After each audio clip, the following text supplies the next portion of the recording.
warahmatullahi wabarakatuh. Terima kasih atas kesempatan yang diberikan. Perkenalkan, nama saya Asisa Nabila, mahasiswi dari Poltekkes Kemenkes Kendari, Prodi D3 Kebidanan tingkat UC. Nah, di sini saya akan menjelaskan tentang adaptasi bayi baru lahir dari intrauterin ke ekstrauterin. Oke, yang pertama yaitu sistem pernafasan bayi dari intrauterin ke ekstrauterin. Nah, selama dalam uterus, janin mendapatkan oksigen dari ibu melalui plasenta. Dan setelah bayi lahir, pertukaran gas harus melalui paru-paru bayi. Nah, selama masa kehamilan, bayi mengalami banyak perkembangan yang menyediakan infrastruktur untuk mulainya proses pernafasan. Pada masa kehamilan di trimester 2 atau 3, janin sudah mengembangkan otot-otot yang diperlukan untuk bernafas. Alveoli juga berkembang dan sudah mampu menghasilkan surfaktan fosfolipid yang mengurangi tegangan permukaan pada tempat pertemuan antara udara alveoli. Nah, pada saat bayi baru lahir akan dilakukan pemotongan tali pusat atau plasenta. Nah, tali pusat dipotong setelah bayi menangis dengan nyaring sehingga akan menambah jumlah darah bayi sekitar 50%. Dan dengan dilakukannya pemotongan tali pusat, berarti perubahan sirkulasi pada janin berubah menjadi sirkulasi pada bayi, anak-anak, dan orang dewasa. Karena sirkulasi darah janin berbeda dengan sirkulasi darah bayi, anak-anak, dan orang dewasa. Dan pada bayi baru lahir, kekuatan otot-otot pernafasan dan kemampuan diafragma untuk bergerak secara langsung mempengaruhi kekuatan setiap inspirasi dan ekspirasi. Bayi yang baru lahir sehat mengatur sendiri usaha bernafas sehingga mencapai keseimbangan yang tepat antara oksigen, karbon dioksida, dan kapasitas residu fungsional. Frekuensi napas bayi baru lahir yang normal adalah 40 kali per menit dengan rentang 30-60 kali per menit. Pernafasan pertama pada bayi normal terjadi dalam waktu 30 menit pertama sesudah lahir. Usaha bayi pertama kali untuk mempertahankan tekanan alveoli selain karena adanya surfaktan, juga karena adanya tarikan nafas dan pengeluaran nafas dengan cara merintih atau menangis, sehingga udara bisa bertahan di dalam. Nah, upaya pernafasan pertama bayi yaitu dengan cara menangis berfungsi untuk mengeluarkan cairan dalam paru-paru. Dan yang kedua, mengembangkan jaringan alveolus paru-paru untuk pertama kali.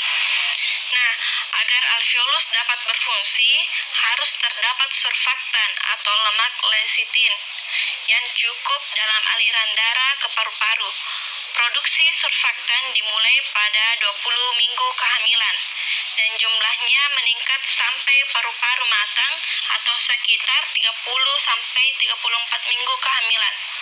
Fungsi surfaktan adalah untuk mengurangi tekanan permukaan paru-paru dan membantu untuk menstabilkan dinding alveolus sehingga tidak kolaps pada akhir pernafasan. Tidak adanya surfaktan menyebabkan alveoli kolaps setiap saat akhir pernafasan yang menyebabkan sulit bernafas. Nah, selanjutnya, bayi cukup bulan mempunyai cairan di paru-parunya pada saat bayi melewati jalan lahir. Selama persalinan, sekitar sepertiga cairan ini diperas keluar dari paru-paru. Seseorang bayi yang dilahirkan secara seksio sesaria kehilangan keuntungan dari kompresi rongga dada dan dapat menderita paru-paru basah dalam jangka waktu lebih lama. Dengan beberapa kali tarikan nafas, yang pertama, udara memenuhi ruangan trakea dan bronkus bayi baru lahir. Sisa cairan di paru-paru dikeluarkan dari paru-paru dan diserap oleh pembuluh darah dan limfe. Ya, itu yang sempat saya sampaikan. Terima kasih. sistem yang kedua yaitu sistem hematologi dan sirkulasi darah. Pertama itu pada fase intrauterin. Aliran darah fetal bermula dari vena umbilicalis. Akibat tahanan pembuluh paru yang besar atau lebih tinggi dibanding tahanan vaskular sistemik, hanya 10% dari keluaran ventrikel kanan yang sampai paru. Sedangkan sisanya 90% terjadi santin kanan ke kiri melalui ductus arteriosus botali. Pada neonatus, reaksi pembuluh darah masih sangat kurang sehingga keadaan kehilangan darah, dehidrasi, dan kelebihan volume juga sangat kurang untuk ditoleransi. Nah, konsentrasi hemoglobin janin dan ibu berbeda pada saat kehamilan cukup bulan. Hemoglobin janin berkisar 15 gram atau 100 ml. Tiap gram hemoglobin mampu mengangkut 1,3 ml oksigen. Kemampuan ini meningkat kemampuan darah janin untuk mengangkut oksigen, ditambah lagi afinitas oksigen dari janin yang tinggi memudahkan perpindahan oksigen dari ibu ke janin. Pada waktu bayi lahir, terjadi pelepasan dari plasenta secara mendadak saat umbilikor dipotong atau dijepit. Tekanan atrium kanan menjadi rendah. Tahanan pembuluh darah sistemik atau SPR naik, dan pada saat yang sama paru mengembang. Tahanan vaskular paru menyebabkan penutupan foramen oval menutup. Setelah beberapa minggu, aliran darah di ductus arteriosus botali berbalik dari kiri ke kanan. Kejadian ini disebut sirkulasi transisi. Penutupan ductus arteriosus secara fisiologis terjadi pada umur bayi 10-25 jam yang disebabkan kontraksi otot polos pada akhir arteri pulmonalis dan secara anatomis pada usia 2-3 minggu.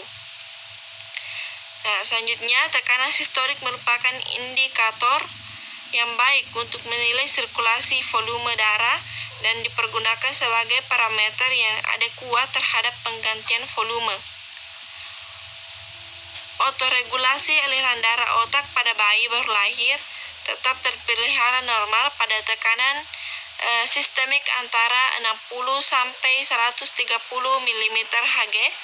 Frekuensi nadi bayi rata-rata 120 kali per menit dengan tekanan darah sekitar 80/60 mm Hg.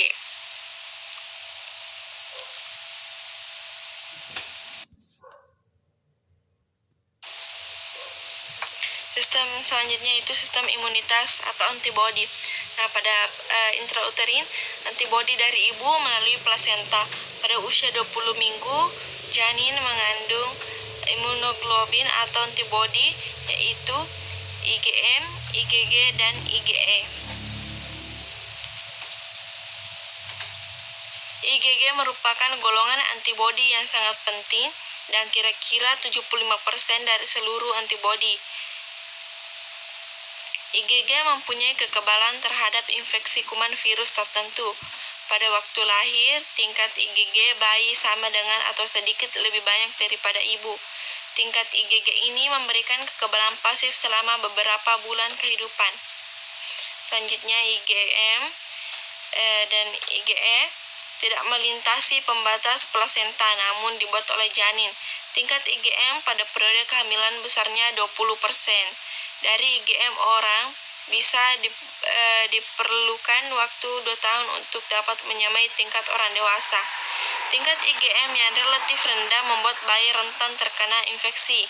IgM juga penting sebab sebagian besar antibodi yang terbentuk pada sewaktu terjadi respon primer adalah golongan ini. Tingkat IgE sangat rendah dan diproduksi dalam waktu yang lama walaupun tingkat salif seleksi mencapai tingkat orang dewasa dengan kurun waktu 2 bulan.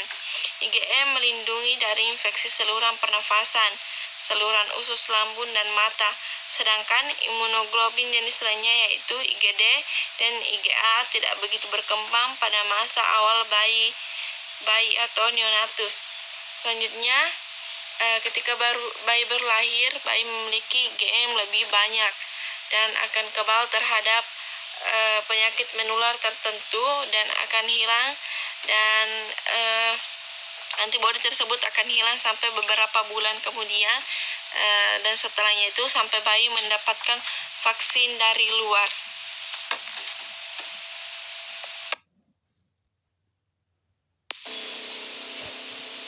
Sistem yang selanjutnya itu sistem gastrointestinal. Pada 26 minggu pada usia 26 minggu, enzim sudah terbentuk meskipun amilase baru nyata. Janin meminum air ketuban dan akan tampak gerakan peristaltik usus. Protein dan cairan amnion yang ditelan akan menghasilkan mekonium di dalam usus. Mekonium ini akan tetap tersimpan sampai partus, kecuali pada kondisi hipoksia dan stres akan tampak cairan amnion bercampur dengan mekonium. Sebelum lahir, janin cukup bulan mempraktikkan perilaku mengisap dan menelan. Pada saat lahir, refleks muntah batuk telah lenyap. Kemampuan bayi baru lahir cukup bulan untuk menelan dan mencerna sumber makanan dari luar cukup terbatas. Sebagian besar keterbatasan tersebut membutuhkan berbagai enzim dan hormon pencernaan yang dapat di saluran cerna, mulai dari mulut sampai dengan usus. Kemampuan absorpsi karbohidrat pada bayi baru lahir kurang efisien, sedangkan absorpsi monosakarida atau glukosa telah efisien.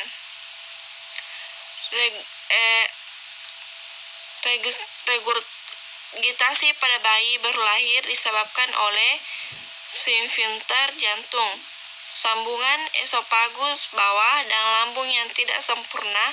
Kapasitas lambung pada bayi baru lahir cukup bulan sangat terbatas, kurang dari 30 cc. Hal ini disebabkan karena usus bayi baru lahir relatif tidak matur dan sistem otot yang menyusun organ tersebut lebih tipis dan kurang efisien dibandingkan orang dewasa, sehingga gelombang peristaltiknya sukar untuk diprediksi. Lipatan dan fili dinding usus belum berkembang sempurna. Sel epitel yang melepisi usus halus bayi baru lahir tidak berganti dengan cepat, sehingga meningkatkan absorpsi yang paling efektif.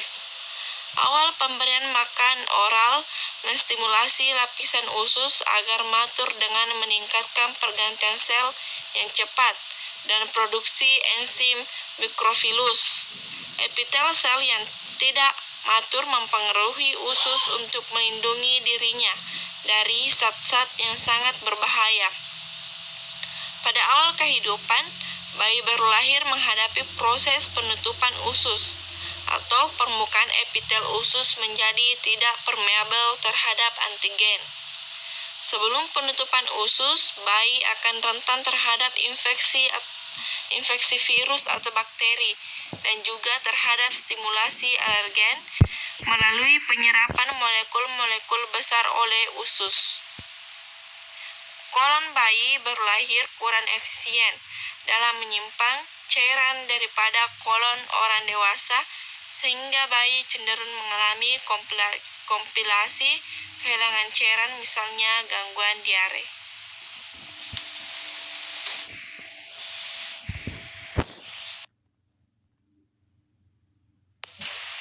Selanjutnya yaitu sistem ginjal.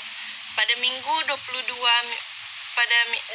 minggu akan tampak pembentukan korpuskel ginjal di zona juxtaglomeralis yang berfungsi filtrasi. Ginjal terbentuk sempurna pada minggu ke-36. Pada janin hanya 2% dari cairan jantung mengalir ke ginjal, mengingat sebagian besar sistem metabolisme dialirkan ke plasenta. Sementara itu, tubuli juga mampu filtrasi sebelum glomerulus berfungsi penuh. Urin janin menyumbang cukup banyak pada volume cairan amnion. Oligohidramnion itu merupakan pertanda penurunan fungsi ginjal atau kelainan sirkulasi. Sistem urinasi mulai pada bulan pertama. Produksi urin pada janin dimulai antara masa gestasi 9 dan 11 minggu kehidupan intrauterin. Fungsi ekskresi janin dilakukan melalui plasenta. Hal ini terbukti dengan ditemukannya hasil pemeriksaan komposisi cairan tubuh fetus yang normal.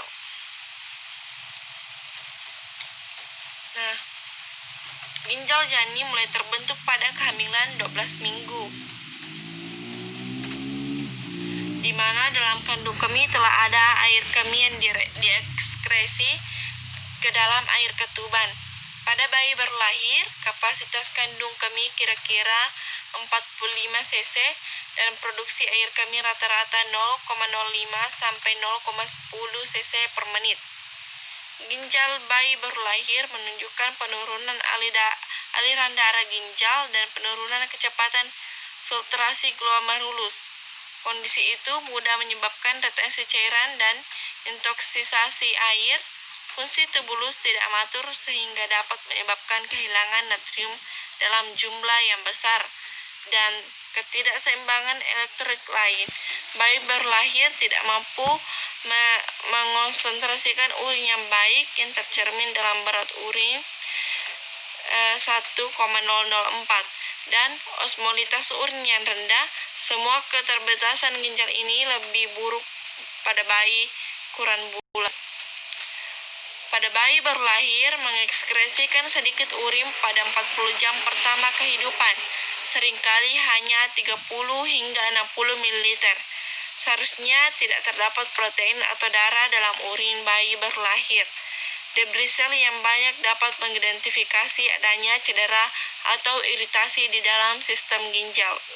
Fungsi ginjal belum sempurna karena yaitu yang pertama, jumlah nefron masih belum sebanyak orang dewasa. Selanjutnya, ketidakseimbangan luas permukaan glomerulus dan volume tubulus proksimal. Selanjutnya, renal blood flow relatif kurang bila dibandingkan dengan orang dewasa.